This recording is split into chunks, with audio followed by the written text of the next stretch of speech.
here, founder of Wise AT, and my wife Rosalind, and you are watching Chris Strub's Road Trip Recall, episode 55 from Niagara.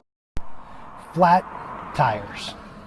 See, growing up, I was petrified about flat tires. I was petrified about a lot of things, but flat tires were definitely one of them. And here's why. See, when you grow up watching TV and movies and spaghetti westerns and all this sort of stuff, you imagine, like, you see the tire right there, you think flat tire and you just imagine like an explosion of tire, like the tire is no more, right? So when you're driving down the road, it doesn't matter if you're going 15 miles an hour in a school zone or 75 miles an hour on the highway, it's really scary to think about what happens when your tire is just poof, right? Now, what amazes me even more is, I've been driving for a long time. I got my license as a teenager and everything. And I didn't get a flat tire even through the first road trip, right? So through the 94 Ford Tempo, through the 2001 Chrysler Sebring, which was the biggest money pit in the world. I've talked about that in a previous episode. Never ever buy a Chrysler. Lord. But it wasn't until my second road trip around the country, 50 states, 100 days, that I got my first flat tire.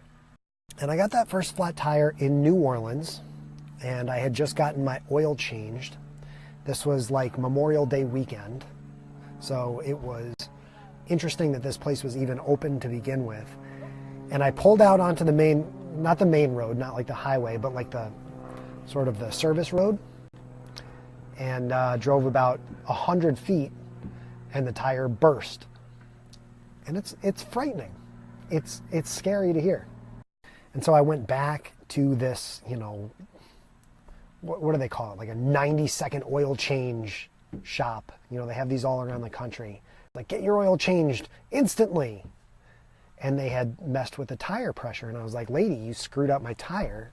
And it just burst. Like, now what do I do? Like, my 5-minute oil change just turned into like 5 hours of sitting here in this parking lot waiting to get towed to some place to go buy another tire.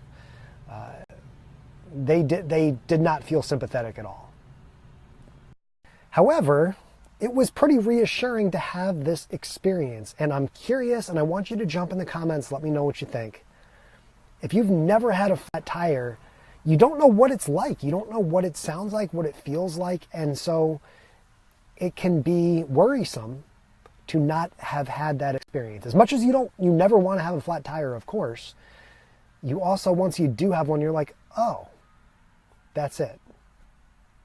And since that trip, I've had a couple more instances of flat tires. In a recent episode here too, I was talking about driving from Greenville to Watertown. I had a flat tire near Charlotte, which was no fun. And then, of course, driving down from Binghamton back down to Long Island earlier this summer, was it March, April, May, whenever it was, blew 2 tires in one shot in the world's biggest pothole. That sucked. And that was a little bit dangerous too. That was definitely worse than New Orleans and worse than North Carolina. And so that's my question for you guys today. First of all, do you want some ice cream? Second of all, have you ever had a flat tire? And if not, are you increasingly worried about it? Has this video helped assuage your fears at all? I don't know if that's how you pronounce that word, but we'll run with it. One take snaps.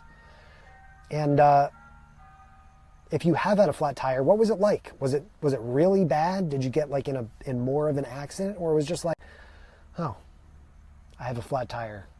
This sucks now. That's about it for episode 55 woo, of Road Trip Recall.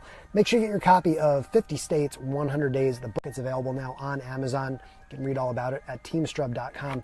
Pretty please subscribe here on YouTube so you don't miss a single episode of Road Trip Recall.